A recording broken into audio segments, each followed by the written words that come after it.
Good morning students. आज हम अध्ययन करेंगे इन्फ्लेशन के बारे में। इन्फ्लेशन मीन्स मुद्रास्फीति। मुद्रास्फीति क्या होती है, इसके कौन से प्रकार होते हैं। तो हम सबसे पहले देखते हैं कि मुद्रास्फीति क्या है। तो जैसा कि इंग्लिश लैंग्वेज में मुद्रास्फीति का मतलब है इन्फ्लेशन। इन्फ्लेशन मीन्स फैलाव या फिर वृद्धि। तो जब हम इसे कीमत स्तर के संबंध में इन्फ्लेशन का अर्थ है कीमतों में होने वाली निरंतर वृद्धि। मीन्स कीमत स्तर में होने वाली निरंतर वृद्धि को ही क्या कहा जाता है, मुद्रास्फीति कहा जाता है। अब मुद्रास्फीति के संबंध में केन्ज ने मुद्रास्फीति को दो तरह से उसकी व्याख्या की है, अर्ध मुद्रास्फीति और खुली या पूर्ण मुद्रास्फीति।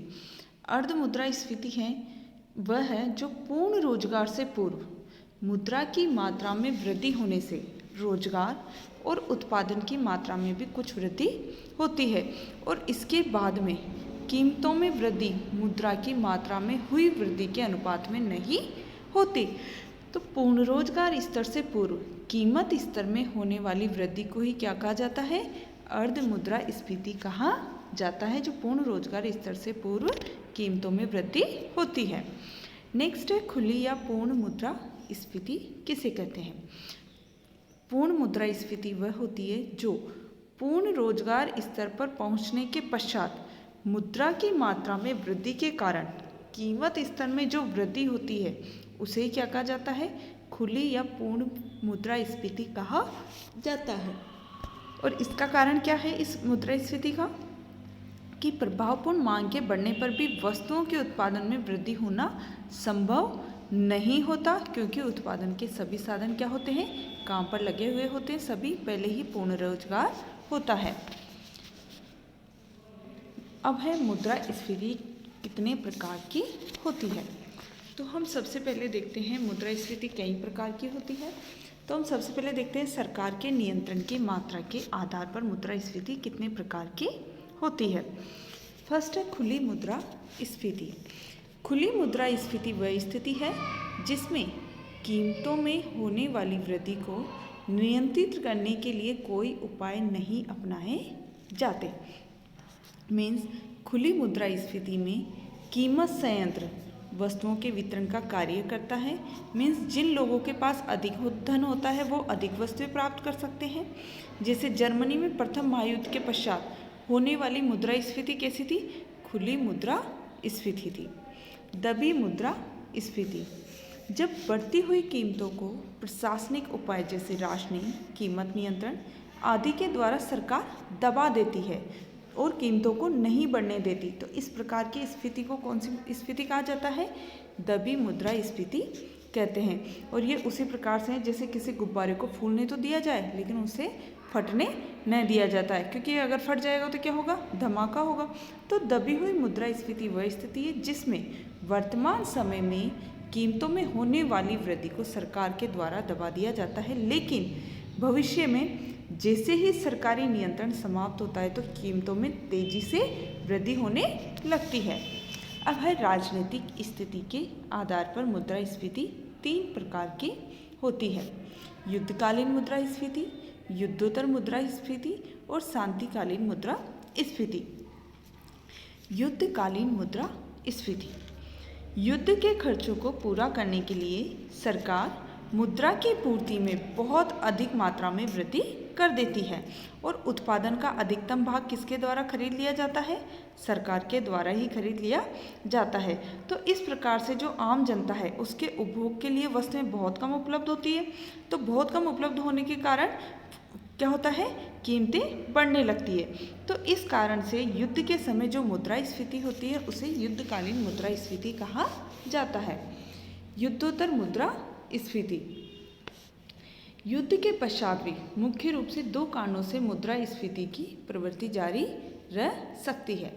एक तो युद्ध के बाद युद्ध में नष्ट हुई मशीनों, जहाज़ों, पुलों, रेलवे लाइनों आदि का फिर से निर्माण करने के लिए सरकार के द्वारा अधिक व्यय किया जाता है। तो युद्ध के दौरान लगाए गए इत्यादि युद्ध के पश्चात हटाए जाने के कारण तथा सरकारी ऋणों की वापसी के फलस्वरूप लोगों के पास भी मुद्रा की पूर्ति बढ़ जाती है, लेकिन वस्तुओं और सेवाओं का उत्पादन उनकी तुलना में कम बढ़ता है। तो इस प्रकार के मुद्रास्फीति को युद्धोत्तर मुद्रास्फीति कहा जाता है। शांतिकालीन मुद्रास्फीति अविकसित देशों को आर्थिक नियोजन तथा विकास कार्यक्रमों के लिए अत्यधिक साधनों की आवश्यकता होती है और इसके लिए सरकार कौन सी व्यवस्था अपनाती है? घाटे की वित्त व्यवस्था अपनाती है, जिसके कारण क्या होता है? कीमतों में वृद्धि होती है। उसे ही शांतिकालीन मुद्रास्फीति कहा जाता है। नेक्स्ट है गति के आधार पर वर्गीकरण। फर्स्ट है रेंगती मुद्रास्फीति। रेंगती मुद्रास्फीति उस समय होती है जब कीमतों में वृद्धि तो होती है लेकिन धीरे धीरे होती है और ये अर्थव्यवस्था के लिए हानिकारक नहीं होती है, क्योंकि इस प्रकार की स्थिति आर्थिक विकास के लिए उपयुक्त मानी जाती है। जबकि कुछ अर्थशास्त्रियों के अनुसार यदि कीमत स्तर में 3% वृद्धि तक को रेंगती हुई मुद्रास्फीति कहा जाता है, क्योंकि और कुछ अर्थशास्त्री इस प्रकार की मुद्रास्फीति को राष्ट्रीय आय में होने वाली वृद्धि तथा राष्ट्रीय विकास के लिए आवश्यक मानते हैं। इसके विपरीत कुछ अर्थशास्त्री ये मानते हैं कि रेंगती मुद्रास्फीति भी क्या है? अर्थव्यवस्था के लिए हानिकारक होती है, क्योंकि धीरे धीरे ये मुद्रास्फीति क्या होती है? बढ़ती जाती है और भयंकर रूप धारण कर सकती है। चलती मुद्रास्फीति, जब कीमतों में वृद्धि की गति क्या होता है?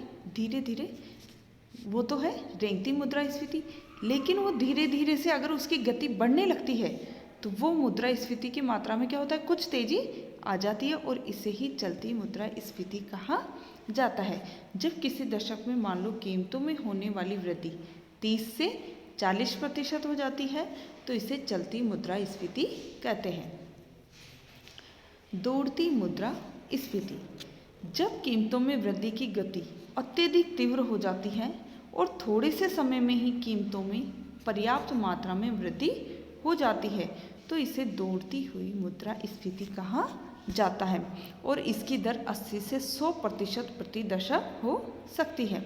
और इस मुद्रास्फीति का समाज के मध्यम और निर्धन वर्ग पर अत्यधिक बुरा प्रभाव पड़ता है और इससे बचत भी काफ़ी ज़्यादा हतोत्साहित होती है।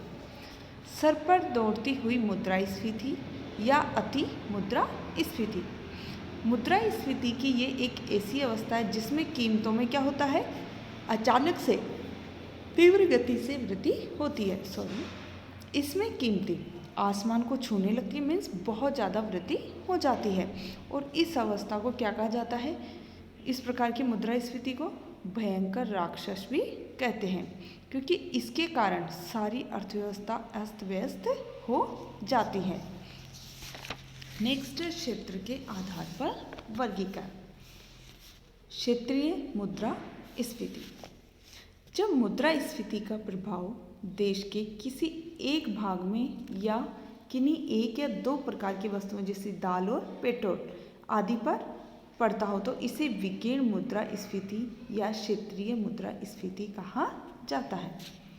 व्यापक मुद्रास्फीति, मुद्रास्फीति का प्रभाव जब केवल एक क्षेत्र में तथा वस्तुओं पर न रहकर सारे देश में और सभी वस्तुओं पर दिखाई देता है तो उसे व्यापक मुद्रास्फीति कहते हैं। प्रक्रिया के आधार पर वर्गीकरण।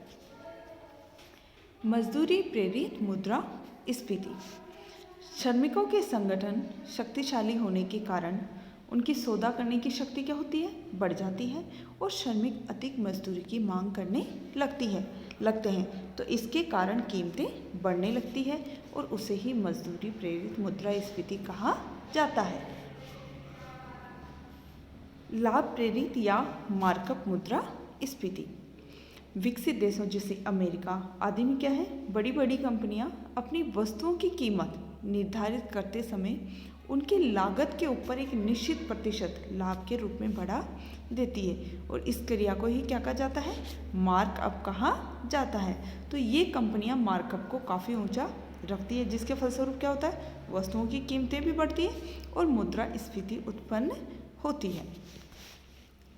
घाटा प्रेरित मुद्रा स्फीति।